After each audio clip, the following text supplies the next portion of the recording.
The Zimbabwean army says it has made significant progress in accounting for criminals around Robert Mugabe and is continuing to discuss the way forward with the president as the country enters its third day with him under house arrest. The statement, broadcast on national television and published by state-run media on Friday morning, appears to have been aimed at quelling growing concerns that the military takeover could swiftly descend into chaos.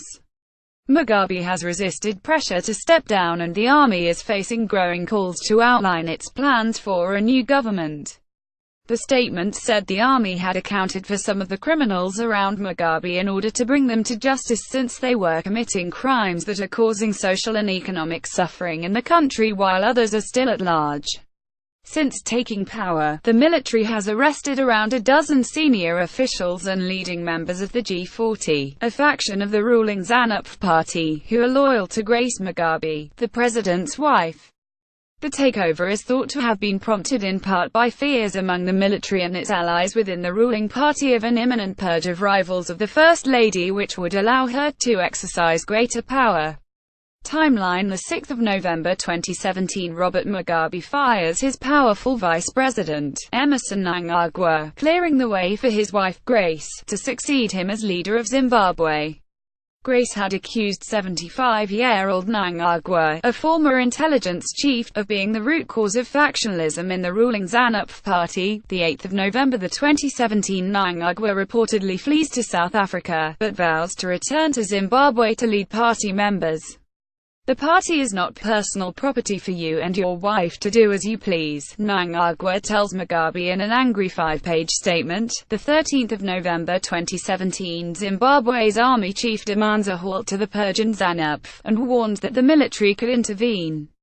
"We must remind those behind the current treacherous shenanigans that when it comes to matters of protecting our revolution, the military will not hesitate to step in," General Constantino Chiwenga told a media conference attended by about 90 senior army officers. 14 November 2017, a convoy of tanks is seen moving on the outskirts of the Zimbabwean capital, but the military denies a coup. In an overnight declaration on state television, they say Mugabe is safe and they are only targeting criminals around him. 15 November 2017, military vehicles take control of the streets of Harare in the early hours. South Africa says Mugabe has told its president, Jacob Zuma, by telephone that he is under house arrest but is fine. "Thank you for your feedback." Images released by the army on Thursday evening showed Mugabe, 93, meeting the general who led the takeover. Mugabe, who has ruled Zimbabwe for 37 years, looked relaxed and healthy in the images, taken during a meeting at the president's state offices and residence in Harare on Thursday afternoon. The defense minister and 2 South African envoys also appeared in the pictures. Mugabe too are with Gen. Constantino Chiwenga and South African envoys at State House in Harare. Photograph ZB Cap Getty Images. One picture showed Mugabe and General Constantino Chiwenga, the head of the armed forces, smiling as they shook hands. No details of the conversations held during the meeting were released. Friday's statement from the military respectee referred to Mugabe as commander-in-chief. However, there are signs that the patience of the military and its supporters within ZANU-PF is growing thin. Leaders of the party are meeting on Friday to draft a resolution to dismiss Mugabe at the weekend and lay the ground for his impeachment next week if he refuses to stand down, a senior party source told Reuters. "There is no going back," the source said. "If he becomes stubborn, we will arrange for him to be fired on Sunday. When that is done, it's impeachment on Tuesday." A march of members and associations is being organized by ZANU-PF leaders for Saturday to call for Mugabe to step down. Mugabe has been confined to his personal residence in the capital's upscale neighborhood of Borrowdale since Tuesday, when troops seized the state TV channel's studios and other important sites. Sources close to the military said Mugabe had described the takeover as illegal. He is thought to have rejected efforts by a Catholic priest, a long-term friend, to facilitate mediation talks. South African envoys are in Harare to help with negotiations and decide the terms of Mugabe's resignation. South Africa, the biggest regional power, called an emergency meeting of the Southern African Development Community Regional Bloc, in Botswana. The meeting was inconclusive, though a final statement condemned changes of government through unconstitutional means. The military move has been cautiously welcomed by many Zimbabweans, and the streets were quiet again on Friday, but there are growing public demands for those who led the takeover to lay out their plans. The army has said the takeover was a temporary measure to target criminals around Mugabe, resolving a succession battle that has pitted Grace Mugabe against the former Vice President Emmerson Mnangagwa.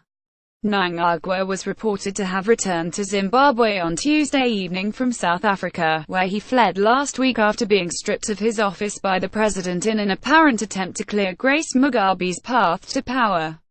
Profile Emmerson Mnangagwa was Zimbabwe's powerful vice president until the 6th of November, when he was fired by Robert Mugabe. The 75-year-old former intelligence chief had been left in a battle with the First Lady, Grace Mugabe, to succeed her husband as president.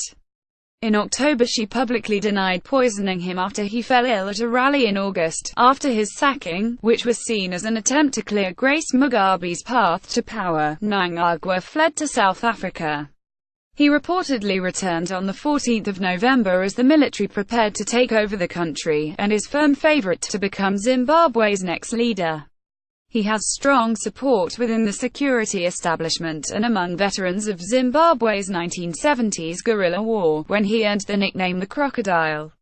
Despite allegations about his role in atrocities in the 1980s, much of the international community has long seen him as being the most likely figure in Zimbabwe to guarantee a stable transition and implement economic reforms.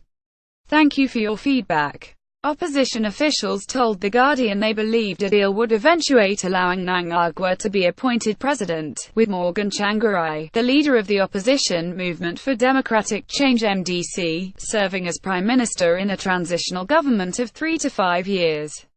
The outgoing president and his family would be offered protection in his retirement, though Grace Mugabe was expected to leave Zimbabwe. Singapore and Malaysia, where the Mugabe's own property, are potential destinations. Profile Grace Mugabe is the 52-year-old First Lady of Zimbabwe. Born in South Africa, she married Robert Mugabe, 40 years her senior, in 1996. Initially struggling to emerge from the shadows of the president's popular first wife, Sally, who died in 1992, Mugabe appeared by her husband's side for official functions but rarely got involved in politics herself, focusing publicly on her charity work while gaining a reputation for legendary shopping expeditions. In 2009, a British photographer alleged that she punched him repeatedly in the face when he tried to take a picture of her in Hong Kong. She has since been implicated in several incidents outside Zimbabwe and Singapore, in Malaysia and most recently in South Africa, where she allegedly assaulted a model in August. The unveiling of Grace Mugabe as a potential successor to her husband began in 2014, when she became head of the ruling party's Women's League and the state propaganda machine began talking up her political acumen.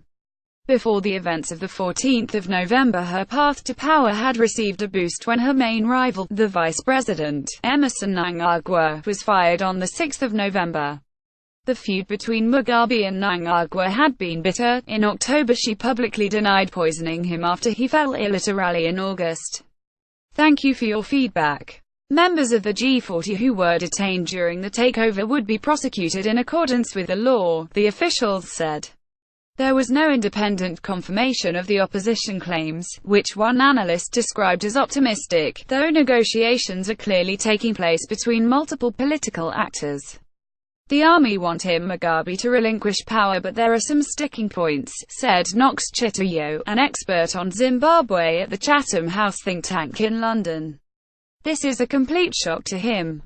He did not see himself leaving office this way. Other possibilities are Mugabe staying on as president until a ZANU-PF conference scheduled for December, or even until elections due in mid-2018. The fragmented opposition has not publicly condemned the military move, but has repeatedly called for swift movement to democracy.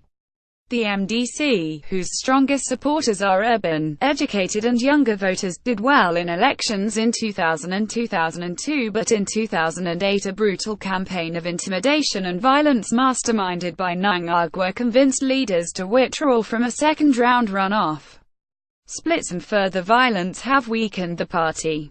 Nelson Chamisa, the deputy head of the MDC, called for peace, constitutionalism, democratization, the rule of law and the sanctity of human life.